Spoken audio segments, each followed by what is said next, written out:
where we have here that all undocumented immigrants are criminals. That's the first thing that we're going to discuss. Are they really criminals when they're undocumented? You tell us. Entering the United States without an entry permit or without knocking at the door and gaining access to the U.S.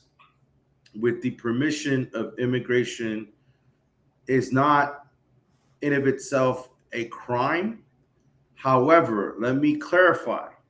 If you are ordered removed from the United States and you come back after an order of removal, that is codified specifically as a crime.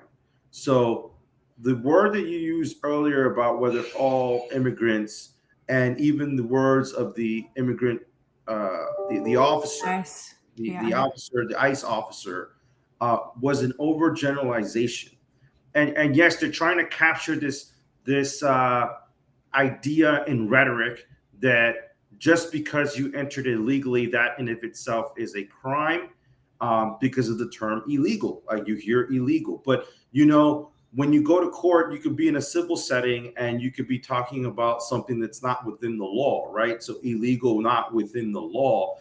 That doesn't necessarily mean that it's a crime, right? You can be in civil court discussing things that are outside the parameters, whether it's procedure or statute or case law that is not in agreement with the procedures that were followed or an act that was committed in that case, such as in a personal injury case, for example, right? But that doesn't mean per se that it's a crime, right?